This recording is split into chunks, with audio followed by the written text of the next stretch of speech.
नमो नमः। संस्कृत विमर्श YouTube channel पर मैं ब्रजेश त्रिपाठी आप सभी का हार्दिक स्वागत करता हूँ। आज हम लोग संस्कृत में कारक एवं उपपद विभक्ति के अंतर्गत कर्म कारक द्वितीया विभक्ति, करण कारक तृतीया विभक्ति, संप्रदान कारक चतुर्थी विभक्ति से संबंधित महत्वपूर्ण सूत्र, उनका अर्थ व वाक्यों में प्रयोग के द्वारा सीखेंगे। कर्म कारक द्वितीया विभक्ति। कर्तुरीप्सितमं कर्म, क्रिया के द्वारा कर्ता को जो अत्यंत अभीष्ट होता है वह कर्म होता है। गोपाल पुस्तकम पठति, इस वाक्य में गोपाल कर्ता है, पठति क्रिया के लिए, पुस्तक अत्यंत अभीष्ट है, इसलिए पुस्तकम में कर्म कारक द्वितीय विभक्ति है। तथा युक्तम चानिप्सितम, कुछ पदार्थ ऐसे होते हैं जो कर्ता द्वारा अनिप्सित होते हुए भी इप्सित की तरह क्रिया से सटे रहते हैं, उनकी भी कर्म संज्ञा होती है। जैसे ओदनम भुंजानो विषम भुंक्ते, यहाँ विष कर्ता को इप्सित नहीं है परंतु भुंक्ते क्रिया के साथ मिला हुआ है और न चाहते हुए भी खा लेता है। अतः विष के अनिप्सित कर्म होने पर भी इस सूत्र से कर्म कारक व द्वितीय विभक्ति होकर विषम रूप बनता है। एक अन्य वाक्य है ग्रामम गच्छन तृणम स्पृशति, इस वाक्य में गांव इप्सित कर्म है व तृण अनिप्सित कर्म है। अनिप्सित कर्म होने पर भी तृण शब्द की कर्म संज्ञा व द्वितीय विभक्ति का प्रयोग हुआ है। अकथितम च, अपादान आदि कारकों से जो कारक अविवक्षित होता है, अर्थात अपादान आदि कारकों द्वारा यदि किसी कारक को अव्यक्त न करना हो तो उनकी कर्म संज्ञा होती है। दुह याच पच दंड रुधि प्रच ची ब्रू सास जी मथ मुसाम कर्मयुक्त स्याद कथितम तथा स्यान नी कृष्वहाम। दुह दुहना, याच मांगना, पच पकाना, दंड दंड देना, रुध रोकना, प्रच्छ पूछना, ची चुनना, ब्रू कहना, सास शिक्षा देना, जी जीतना, मथ मथना, मुश चुराना, नी हिरी कृष वह, ये चारों होना या ले जाना के अर्थ में। संस्कृत भाषा में ये 16 द्विकर्मक धातुएं होती हैं। इन 16 धातुओं तथा इनके समानार्थक धातुओं में अपादान आदि कारकों की अविवक्षा में कर्म संज्ञा होती है। जैसे सह गाम पयः दोग्धि, यहाँ गाय सामान्यतः अपादान संज्ञक है परंतु अपादान कारक की अविवक्षा में अकथितम च सूत्र में परिगणित दुह धातु प्रयोग होने से गाय कर्म संज्ञक हो जाता है। इसी तरह एक अन्य उदाहरण पाचकः तंडुलान ओदनम पचति, यहाँ तंडुल करण कारक है परंतु करण कारक की अविवक्षा में अकथितम च सूत्र में परिगणित पच धातु के प्रयोग होने से तंडुल कर्म संज्ञक हो गया है। अधि सिंह स्थासाम कर्म, अधि उपसर्ग से युक्त सिंह सोना, अस्था ठहरना, आस बैठना धातुओं के आधार की कर्म संज्ञा होती है। जैसे हरिः वैकुंठम अधिसेते अधितिष्ठे अध्यास्ते, यहाँ वैकुंठ क्रिया का आधार है परंतु उपर्युक्त सूत्र से अधि उपसर्ग के साथ सिंह अस्था व आस धातु के प्रयोग होने से कर्म संज्ञक होकर रूप बन गया वैकुंठम। अभिनिविश्च, अभि तथा नि उपसर्ग जब एक साथ विष धातु के पहले आते हैं तो विष धातु के आधार में कर्म कारक होता है। जैसे सन्मार्गम अभिनिविष्टे, यहाँ क्रिया का आधार सन्मार्ग है, आधार में सप्तमी होनी चाहिए परंतु उपर्युक्त सूत्र से अभि तथा नि उपसर्ग के साथ विष धातु के आधार सन्मार्ग में कर्म कारक होकर द्वितीय विभक्ति हुई और रूप बना सन्मार्गम।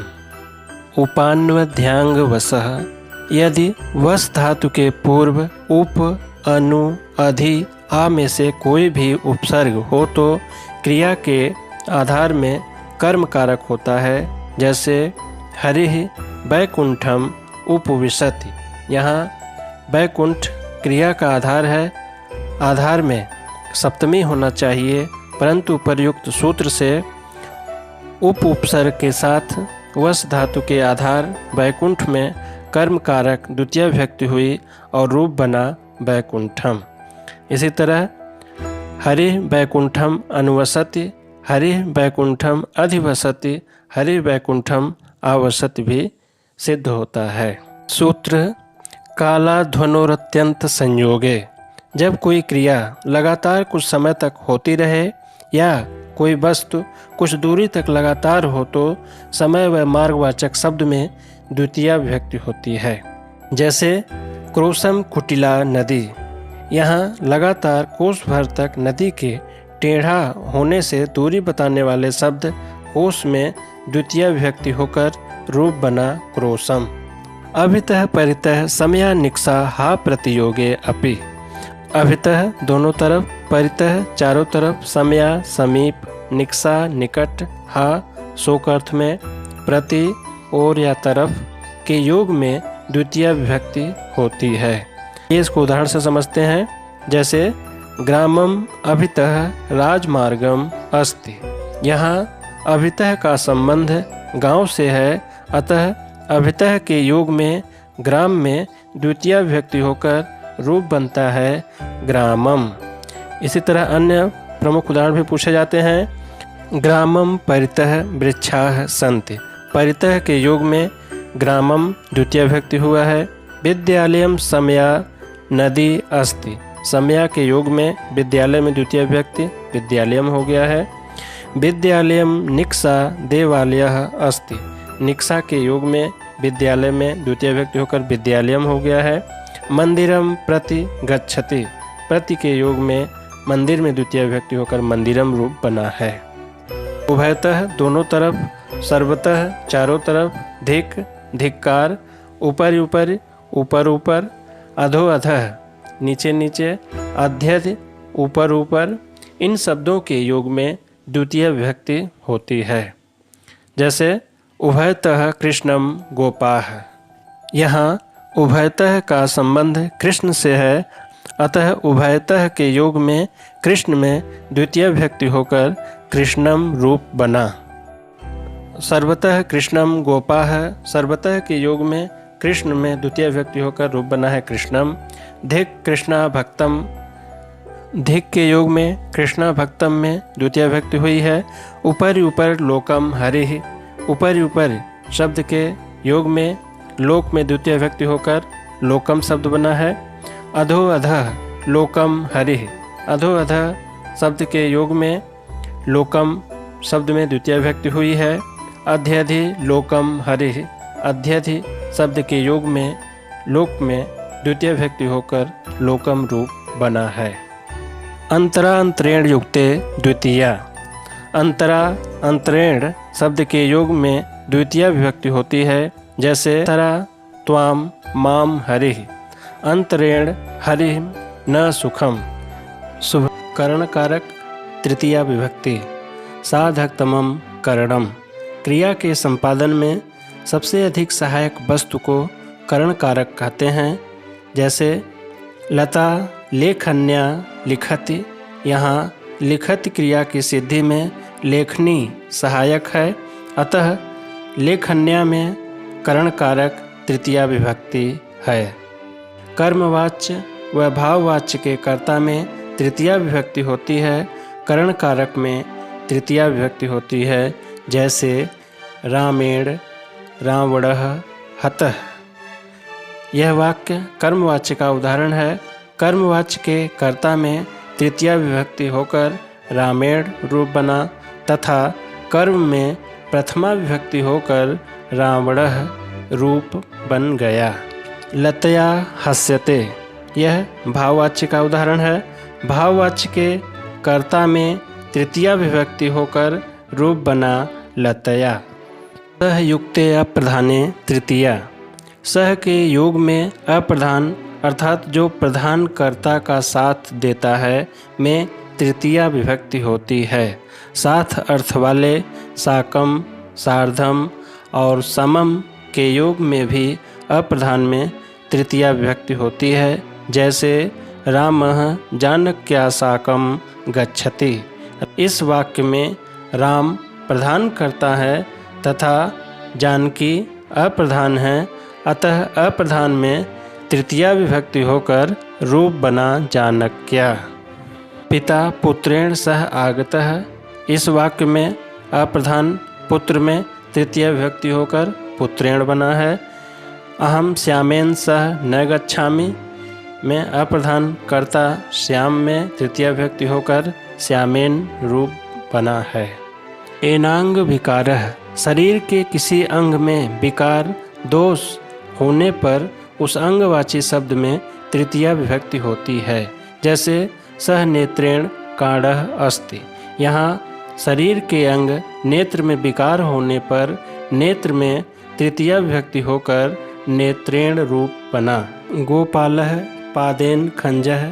पैर में विकार होने से तृतीया विभक्ति होकर रूप बना पादेन। मोहनः कर्णाभ्याम बधिरः अस्ति। कर्ण में विकार होने से कर्ण में तृतीया विभक्ति होकर रूप बना कर्णाभ्याम। तो हेतु अर्थ में अर्थात जिस कारण या प्रयोजन से कोई कार्य किया जाता है या होता है उसमें तृतीया विभक्ति होती है। जैसे अध्ययनेन वसति। यहाँ अध्ययन में हेतु सूत्र से तृतीया विभक्ति होकर अध्ययनेन रूप बना। धनम परिश्रमेण भवति। हेतु सूत्र से परिश्रम में तृतीया विभक्ति होकर रूप बना परिश्रमेण। बुद्धि विद्यया वर्धते। हेतु सूत्र से विद्या में तृतीया विभक्ति होकर रूप बन गया विद्यया। प्रकृत्यादिभ्य उपसंख्यानम। प्रकृति आदि अर्थात स्वभाव आदि शब्दों के योग में तृतीया विभक्ति होती है। जैसे रामः प्रकृत्या दयालुः। यहाँ स्वभाववाची शब्द प्रकृति में तृतीया विभक्ति होकर रूप बना है प्रकृत्या। इसी तरह दूसरा वाक्य शिशुः स्वभावेन सरलः भवति। यहाँ स्वभाववाची शब्द स्वभाव में तृतीया विभक्ति होकर रूप बना स्वभावेन। इत्थम भूत लक्षणे। जब कोई किसी विशेष चिन्ह से ज्ञापित हो तब जिस चिन्ह से वह ज्ञापित होता है उसमें तृतीया विभक्ति होती है।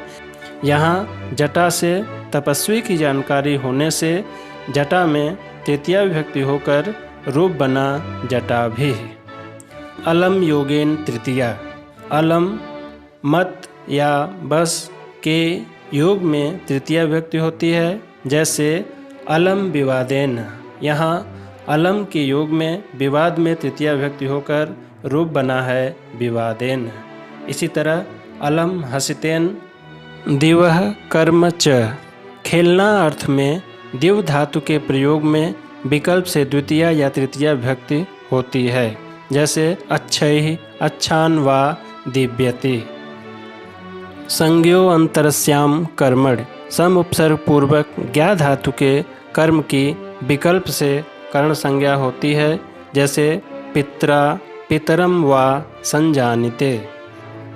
संप्रदान कारक चतुर्थी विभक्ति। कर्मणा यम प्रयति ससंप्रदानम। जो कर्म द्वारा कर्ता को सबसे अधिक इच्छित हो, अधिक इष्ट समझकर जिसको कुछ दिया जाए उसे संप्रदान कारक कहते हैं। इसमें चतुर्थी विभक्ति होती है। जैसे नृपः निर्धनेभ्यः धनम ददाति। यहाँ राजा कर्ता के लिए निर्धन को धन देना अभीष्ट है, अतः निर्धन में संप्रदान कारक चतुर्थी विभक्ति होकर रूप बना निर्धनेभ्यः। रुच्यर्थानाम प्रियमाणः। रुचि अर्थ वाली धातु के योग में तथा रुच के समान अर्थ वाली धातुओं के योग में प्रियमाण प्रसन्न होने वाला संप्रदान संज्ञक होता है। जैसे बालकाय मोदकम रोचते। यहाँ रुच्यर्थक धातु के प्रयोग होने से प्रसन्न होने वाले बालक की संप्रदान संज्ञा चतुर्थी विभक्ति होकर रूप बना बालकाय।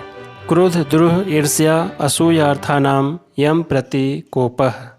क्रोध करना, द्रुह बैर रखना, ईर्ष्या द्वेष रखना, असूय दूसरों में दोष देखना। धातुओं के प्रयोग में जिस पर क्रोध किया जाता है वह संप्रदान संज्ञक होता है। जैसे गुरुः छात्राय क्रुध्यते। यहाँ क्रोध धातु के प्रयोग होने से तथा छात्र पर क्रोध करने से छात्र संप्रदान संज्ञक चतुर्थी विभक्ति होकर रूप बना छात्राय। रामः श्यामाय द्रुह्यते, दुर्जनः सज्जनाय ईर्ष्यते, माता पुत्राय न असूयते। स्पृहेरिप्सितः। स्पृह धातु इच्छा करना के योग में जिसकी इच्छा की जाए वह संप्रदान संज्ञक चतुर्थी विभक्ति होता है। जैसे रामः धनाय स्पृह्यते। यहाँ स्पृह धातु के योग में धन की इच्छा की जा रही है, अतः धन की संप्रदान संज्ञा चतुर्थी विभक्ति होकर रूप बना धनाय। एक अन्य उदाहरण पुष्पेभ्यः स्पृह्यते। स्पृह धातु के योग में पुष्प में चतुर्थी विभक्ति होकर रूप बना है पुष्पेभ्यः। धारेरुत्तमर्णः। धृ धातु उधार लेना, कर्ज लेना के योग में ऋण देने वाले की संप्रदान संज्ञा चतुर्थी विभक्ति होती है। जैसे गोविंदः रामाय लच्छम धारयते। यहाँ धृ धातु के उधार देना अर्थ में प्रयोग होने से उधार देने वाले राम की संप्रदान संज्ञा व चतुर्थी विभक्ति होकर रूप बन गया रामाय। दूसरा वाक्य लता मह्यम सतम धारयते। ताद्यर्थे चतुर्थी वाच्य। जिस प्रयोजन के लिए कोई कार्य किया जाता है उस प्रयोजन में चतुर्थी विभक्ति होती है। जैसे मुक्तये हरिम भजति।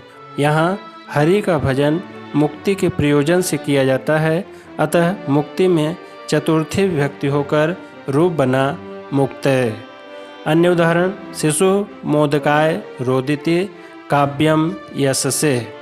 नमः स्वस्ति स्वाहा स्वधा अलम बसट योगाच्च।